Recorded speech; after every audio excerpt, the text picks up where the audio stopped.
everyone, how are you? Hope you had a lovely September. Welcome to October. By the time you see this video, we'll probably be about 2 or 3 days into October. Hope it's a lovely one for us all. And so October means we're getting to the end of the year. We're in the last quarter of the year. I hope it's a peaceful, joyful one for us all by God's grace. It's been a very, we're in the last rungs of this year. And some people are like, oh my God, 2020 should just go. But I'm choosing to be a bit more optimistic that there's still 3 months in the year. And hopefully we can still get quite some joy from the last 3 months of the year. It's been a very eventful year, but I pray and hope that it's a much more, in a way, I'm actually almost praying for it to be calmer than what we've had so far. So yes, I thought I'd say that before I go into my review. So my review today is more or less what I do at the end of every month, or the end of / to the beginning of the next month, and that's to review the books that I read in the previous month. So this is a review of my September in books, and I must say that my September in books is not like the usual. It was a very strange month for me in that there were quite a couple of things that were a bit unsettling, so I was not really settled, and I was not able to read as much as I would normally do. In essence, I actually read just 2 books in the month of September. Normally I would read a minimum of about 3, sometimes 4, sometimes 5. And when I say 5, it's not like 5 a lot, but maybe 5 smaller books. Well, I was only able to really read 2 new books. So technically I read 3 books, but one of them was one that I'd read previously, but I read it with a book club, one of the book clubs I coordinate. So if you've been listening to my videos, you know that I actually run and coordinate 2 book clubs. So one personal one and one that I coordinate in a group of women that I belong to. So I curate the books and we all read the book together. So the second book, or the third book, was a book I'd read on my own, but then I read again with this group of people. So I'll just go through the books that I read in the month of September. The first one, and this is the one that is part of my book club, the one we're reading as part of my book club. And if my book club is called Bookmarks Book Club, and if you're interested, come join us and just send me a DM or message me to see how you will join the club. Every month we choose a book and then we discuss it at the beginning of next month. So we're having the review of American Marriage by Tayari Jones tomorrow, so I'm not going to really go much into the review of it because we're going to be reviewing this in the book club. So message me if you want to join the book club. The book club is called Bookmarks, and we discuss, most of the time so far we've only read fiction reads, but we discuss quite a number of books, and it's always really quite interesting. I really enjoy it so much because you get different perspectives. One thing I always say is that we never read a book in the same way, so it's always interesting to see what other people read and things that I noticed that other people didn't notice. I remember I said that I read another book with another book club, but it was a book I'd read previously. And I think I've actually done a review on my page about this book previously, The Girl with the Louding Voice by Abi Dare. It's been a book that has been very popular. A lot of people have spoken about it, but it was one that I really enjoyed reading again. And the reason why I enjoyed reading it again was because I read it and then on my own, and then I read it with the book club, and there were so many perspectives that a lot of people had about the book. So we had a discussion about it this week, I think. And there were so many things that people saw, so many themes, and it had a lot of themes about domestic abuse, child labor, so many societal and anthropical themes. And the heroine of the story, Aduni, was was a young 14-year-old girl. She was the girl with the louding voice. That's the name of the book, the girl with the louding voice.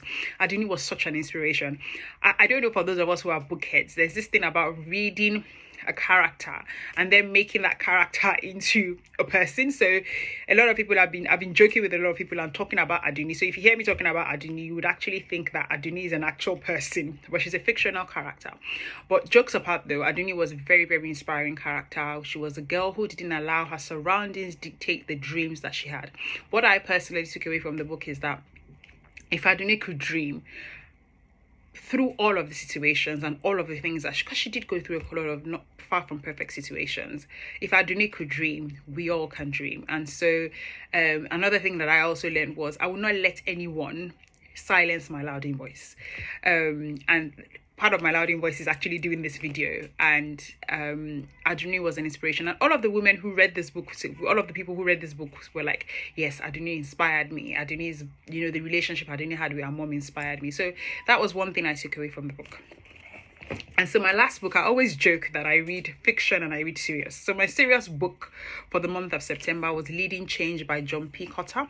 So everybody who follows my page know that I'm a bit of a self-development junkie. But this is part of what I do in my day job is I'm a change manager. So a lot of what I do, I'm very intrigued by change. I'm very intrigued by the psychology, how people how people react to change, how and not just change in the sense of the typical change in the corporate sense, but also how human beings react to change and how we form new habits and how we cultivate habits, how we lose old habits. So it's a really, really good book. And like I normally do, I'll read an excerpt from the book that really, so this is the book I'm going to be reading the excerpt from, Leading Change by John Cotter. And I'm going to be reading an aspect of the book,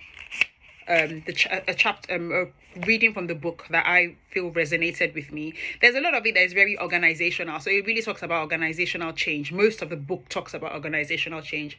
There are some parts of it that you can actually relate to personal development, but this is the part of the book that you can relate to people. So it talks about, in chapter 12, the name of the chapter is Leadership and Lifelong Learning, and those were the parts of the book that I felt that you could actually get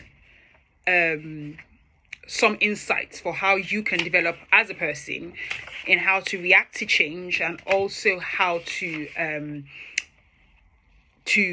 embrace change.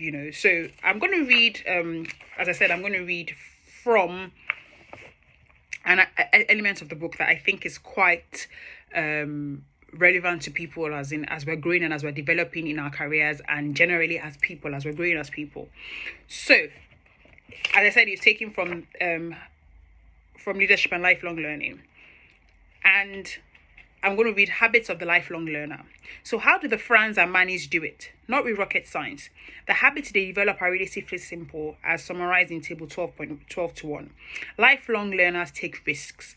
Much more than others, these men and women push themselves out of their comfort zones and try new ideas. While most of us become set in our ways, they keep experimenting. Risk-taking inevitably produces both bigger successes and bigger failures. Much more than most of us, lifelong learners humbly and honestly reflect on their experiences to educate themselves. They don't sweep failure under the rug or examine it from a defensive position that undermines their ability to make rational conclusions. Lifelong learners actively solicit opinions and ideas from others. They don't make the assumption that they know it all, or that most other people have little to contribute. Just the opposite. They believe that with the right approach, they can learn from anyone under almost any circumstances. Much more than the average person, lifelong learners also listen carefully, and they do so with an open mind. They don't assume that listening will produce big ideas or important information very often. Quite the contrary. But they do know that careful listening will help give them accurate feedback on the effects of their actions.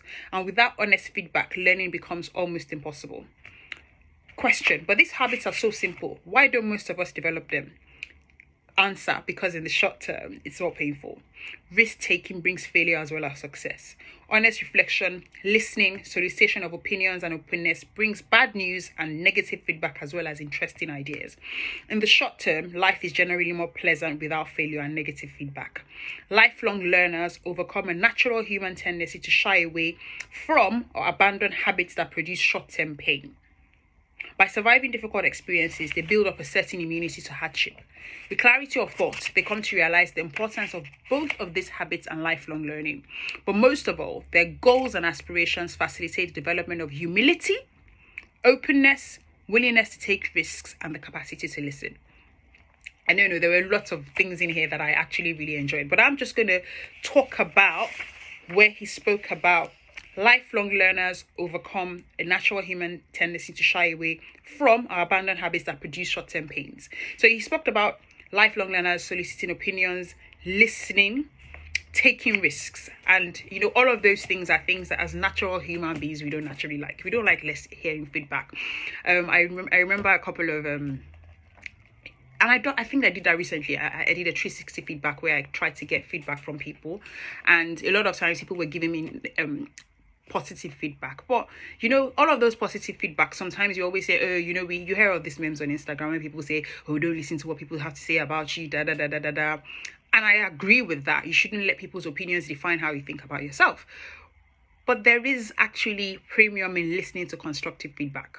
If you don't listen to constructive feedback, how are you going to improve? Even while doing these videos, there are a lot of things that I've wanted to say to people. If you're looking at these videos now, and do tell me if I'm wrong, you can see that the video quality is slightly better.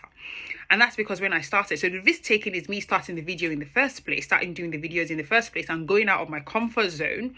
But then it would then just for me to then say, oh, someone says, oh, Oyinda, why don't you do this? Or why don't you try this? Or why don't you, get it light? It was a bit dark. It was, that is taking constructive feedback. I could take that feedback and say, do you know what it took me to be able to actually do these videos? What videos are you doing? What right do you have to tell me to do what can be better? But how do I get better? How do I improve? So those 3 things that he spoke about, risk-taking, the ability to listen, and to be able to take constructive feedback, are things that I think that are very essential habits for people. And if you consider yourself a lifelong learner, I consider myself a lifelong learner. I think you never stop learning. And the day you think you know it all is the day that you probably stop growing.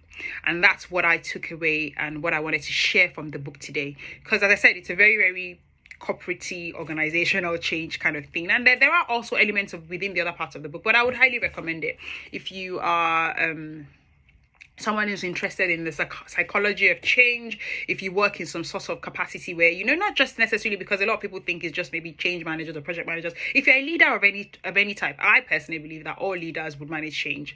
If you're going through a restructure, or your children, we all, as in every part of human life, regardless of where you work, you have to deal with change. If you move house, it's a change. If your child goes from secondary school to from primary school to secondary school, it's a change. And there's no harm in trying how to manage change, because naturally human beings, and this is something that I've realized is naturally human beings, I myself, we really, really struggle with change. So that's what I wanted to share from the book today, and that's one of the things that I learned from the book, and I hope you took something away as well from the video today. Thank you so much for all of the feedback and for watching, and hope you have a lovely week and October ahead. Thank you, and have a lovely weekend. Bye bye.